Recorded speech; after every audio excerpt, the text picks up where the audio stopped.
In this video, we're going to work on getting the steering rack installed and also the front subframe.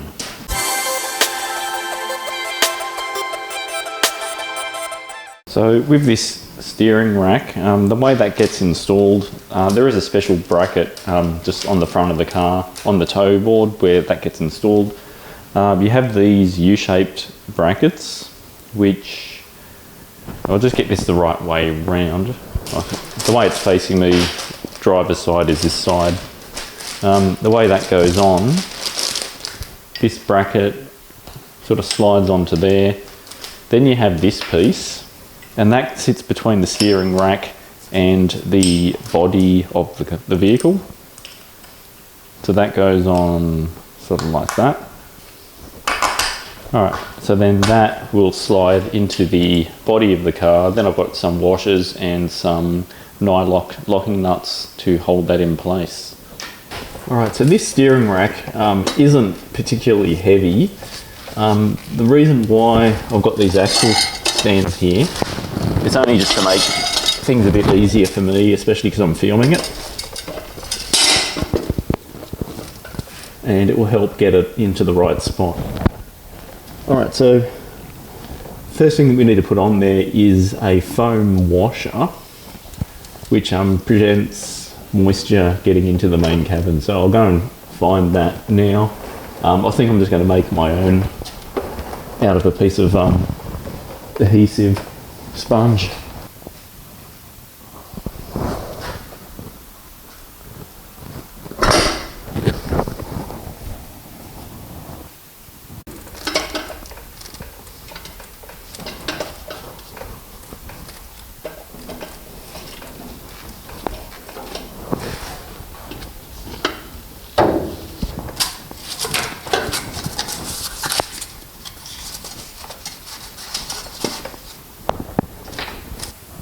Okay, so on the inside of the vehicle, you'll see those brackets with the threads sticking through now. What I have noticed just from looking at photos, normally people seem to have a one-piece spacer or bracket over there. Just in the meantime, like that's because I don't have that piece. So in the meantime, I'm just going to use washers and then put on the nylock nuts. Keep in mind that this isn't getting done up fully tight. And the reason for that is when you put the steering column in, you need a bit of movement to actually get the steering wheel in and get these splines lined up correctly. So the purpose of this is just to get the steering rack in so we can get the subframe in, and we'll do the adjustments afterwards.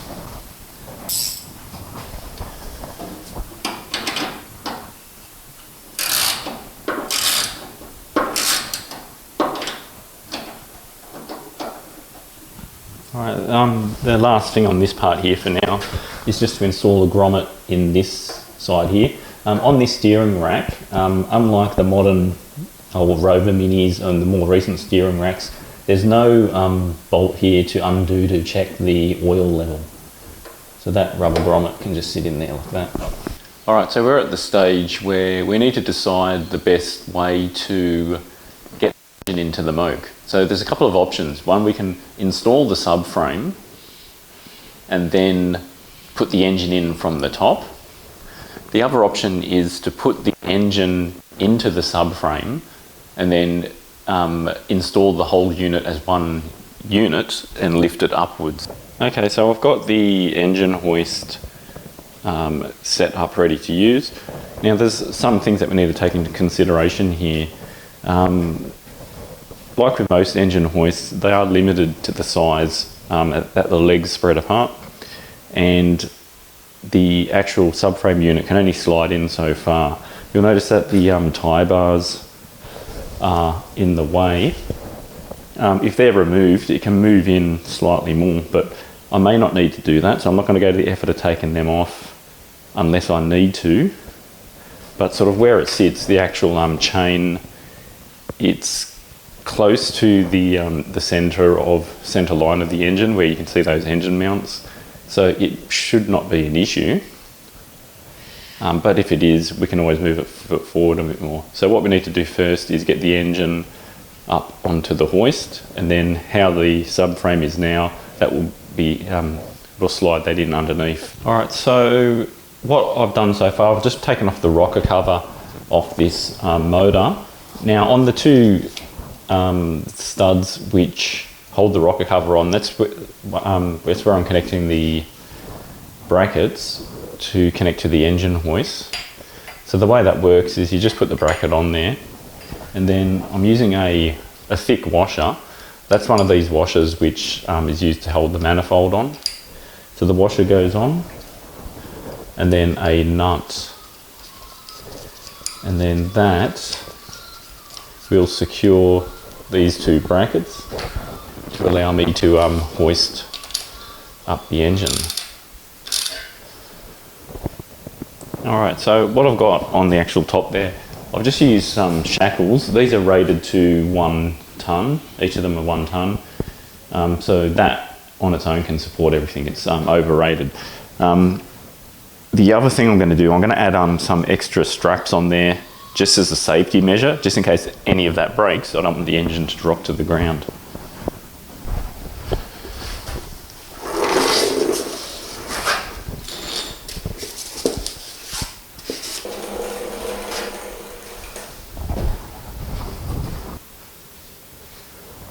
Okay, so what we need to do now is get that subframe underneath. I had to raise it up a bit using these support blocks just to keep the platform all level. And then, because you need this bit of height at the bottom, and it may even need to come up a little bit more and use more timber to lift it up, because the sump of the actual gearbox needs to sit lower than what this subframe is sitting on the board of wood. Alright, so let's just lift the engine up a bit higher.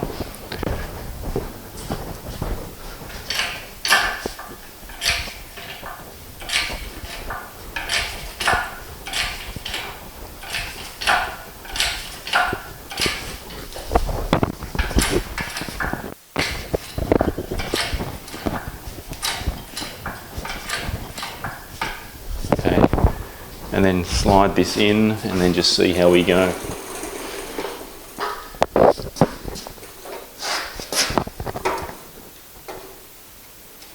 I'll just bring you in a bit closer so you understand what I mean. The way I've got the dollies, they're sort of sitting at angles like that.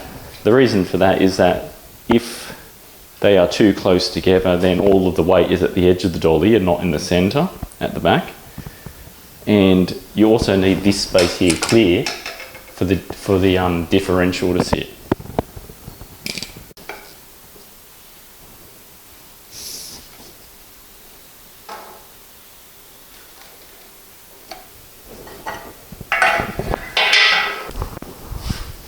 Alright, it seems like it's okay. What I need to do now is just find the bolts for the engine mount and then just bolt it to the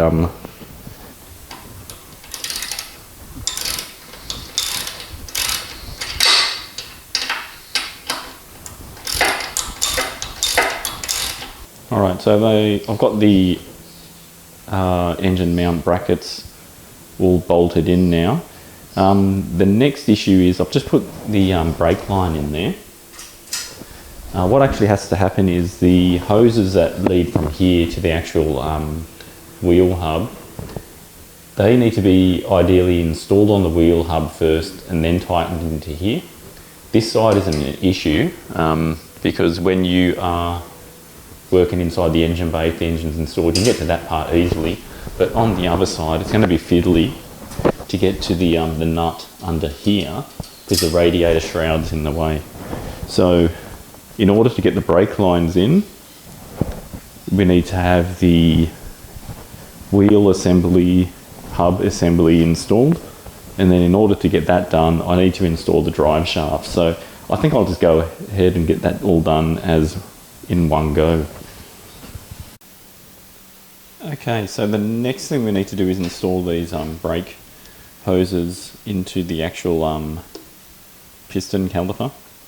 The reason why we need to do that is because it's difficult to, if that end is installed into the subframe first, then to install that into the caliper, you have to rotate and spin the caliper because you don't want to, there's no rotation in that. So it's easier to get this end into the actual wheel hub assembly first and then do this end. So that needs a copper washer on the end there, and then we'll insert that and then tighten it down.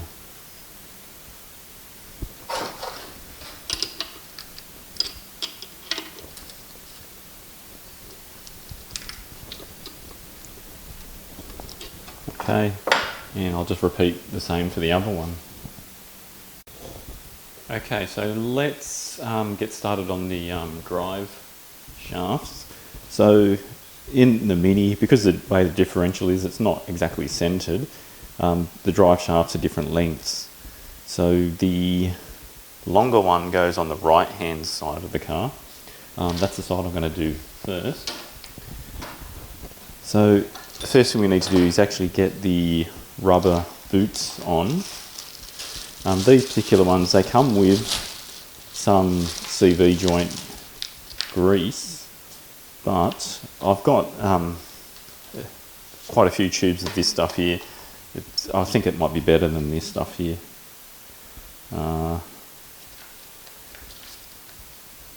We'll still save those in case you have an issue where you need to fix your drive shafts on the side of the road.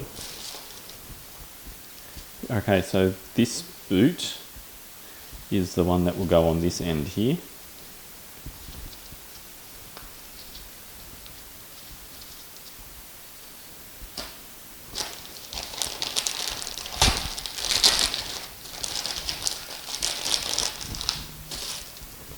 And then this one is the one that will go on to the end near the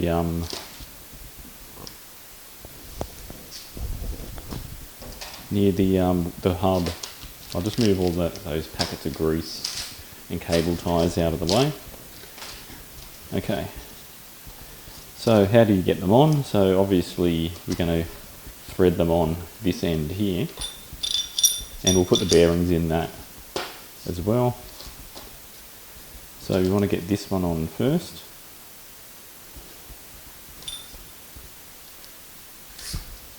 That will just slide on there like that. When it's done up, I believe the cable tie will tighten up around that bit there to stop the grease escaping. Okay, thread this one on.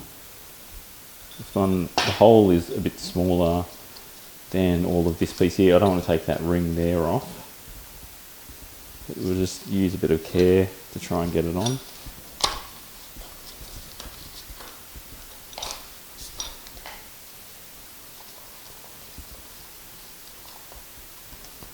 Okay, so you want to sort of thread it back a bit, just so you've got room to fill it with the grease.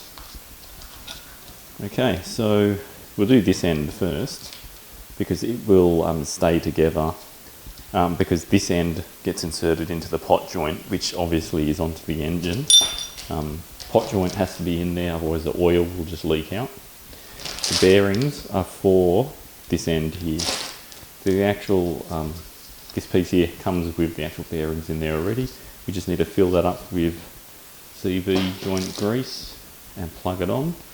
There's this little circlip as well. That needs to just go onto the end here because that helps lock that everything together. You might just need to get a tool to help you get that on.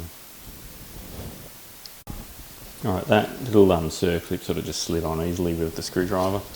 Okay, so the way these tubes work, they say you need to use up one entire tube per CV joint, so in total you'd use 4. The quantity in that is 30, they say 33 cc, which I would assume is going to be a lot less than what's in that. That just says 100 grams.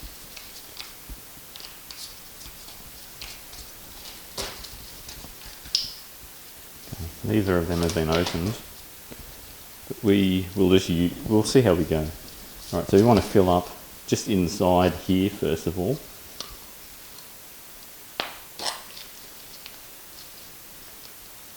You might find that you do need to use this entire tube.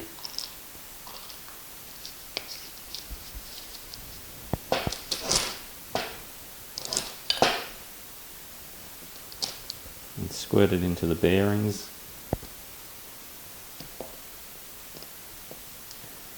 Once I get it on there, I will manoeuvre it a bit and it will help the grease get pushed in a bit easier. Alright, so you need to line up the splines, and then you've got to get past that circlip. So you could bash it with a hammer, but I'll just try and just tap it onto the bench, see if that's enough to get it in there. Okay. I'll get the plastic mallet.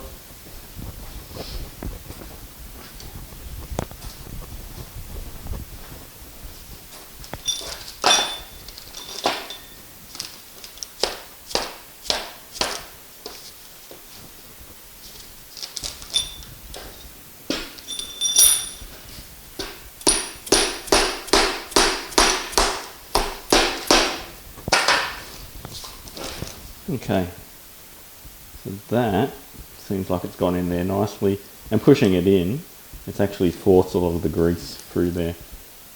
Alright, so I'll just manoeuvre that a bit just to help it grease up. And what I'll do, the rest of the grease that's in that tube, I'm going to squirt inside here. And here we go.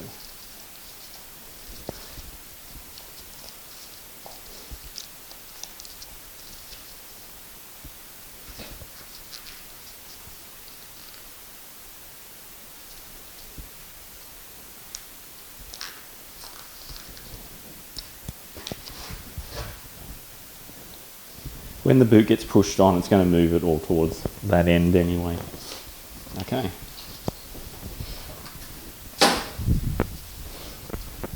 So what we can do now is just push this boot up,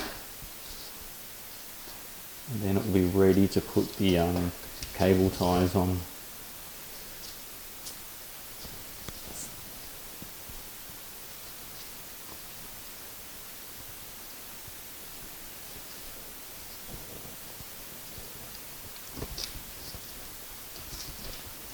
So on the actual CV joint, there's like a ridge, and that ridge is where the cable tie needs to pull down onto the piece of rubber. It's the same as this end here. There's a bit of an indentation here, and then that is the position where the cable tie gets tightened onto it.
Okay, so we just need to add another cable tie down here, so that is the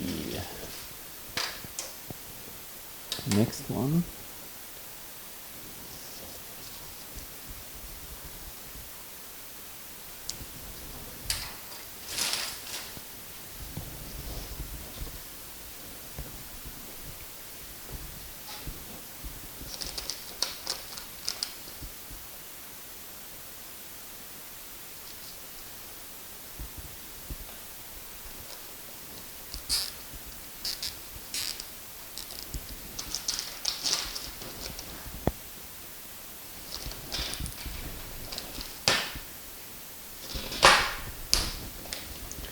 Well, that worked great. I'll try and find a better cable tie. I found one that's a bit thicker, so this will do a better job at staying on.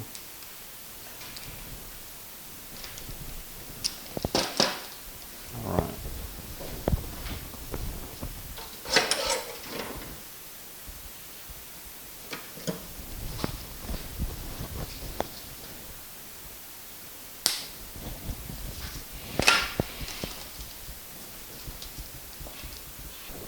Okay, so let's get started on this end now. So what we need to do is get the bearings put in there. You just need to adjust this cage, obviously, so it's in the position so you can get the bearings in. And these should just click into place. Press down and they'll click into place straight in. So I'll grease this up and then insert that into the pot joint, and then we'll do the cable ties over there. So what we need to do is just slide this end into the pot joint, and now we just need to squirt some more CV joint into here and then into the boot, and then put that boot onto it. Alright, so we've got both drive shafts all fully installed now. The next thing I need to do now, we're going to fit the front wheel hub assemblies.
Alright, so what we can do is just put these spring washers and the nuts back on. I'm only going to do these hand tight.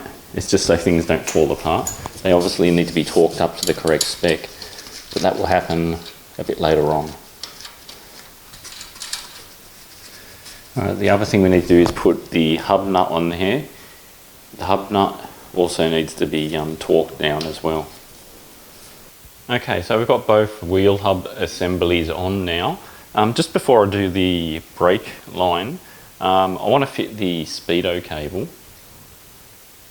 See how things fit. Yeah, because that goes on there, then that cap just screws on afterwards. And I think that's pretty much how it sits in there. Alright, let's start getting these brakes connected up. Now, so this end of the hose that runs to the actual caliper, that gets inserted there.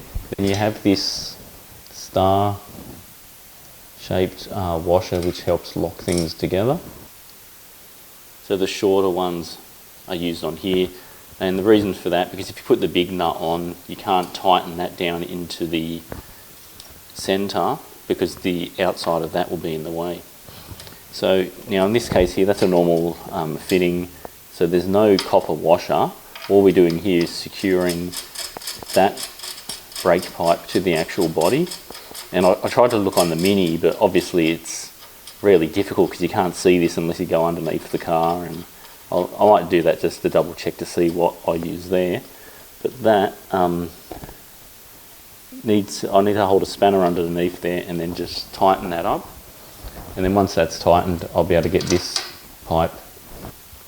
Okay, so the right hand side of the car, things are going to get connected a little bit different. I'll sort of just give you a general idea how it goes. So you've got this central bolt that goes through the middle, and then on top of that, that's the sensor for the brake pressure, which makes the rear brake lights turn on. So on that piece you have a copper washer. Then this junction goes on there. So obviously one side goes to the left side of the car, the other side goes to the master cylinder. And then underneath that there's another copper washer. And then that will screw into the bottom of the brake line hose. So that will go into the centre. But this actual piece does need to be fixed up into here, and then that gets done the same way as the other side. So star washer goes on first, and then not the thick bolt, because you have the same issue. I'll have to work out even if that's used for the clutch, I don't know where.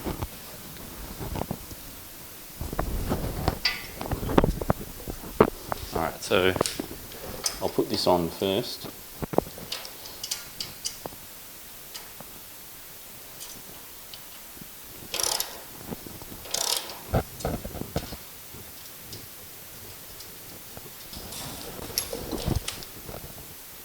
So I'll just tighten that up.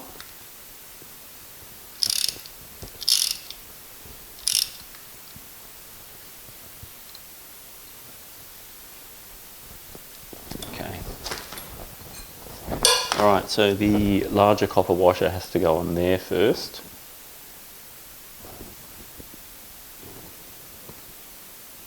Then that should be ready to screw straight in there. So there is another washer underneath here that we've already put in there.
Okay, so I think I'm going to end this episode here. So the progress, we've got that engine in and all of the subframe bolts, I've tightened them up. Obviously, we still need to re-tighten over those again, and the bolts down there too, and the ones at the front as well. So everything lined up okay. The only issue was the engine.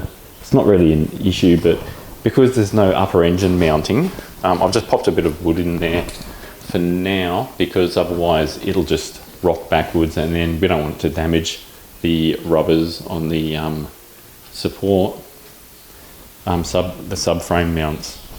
Okay, so I'll leave it there, and thanks for watching my videos.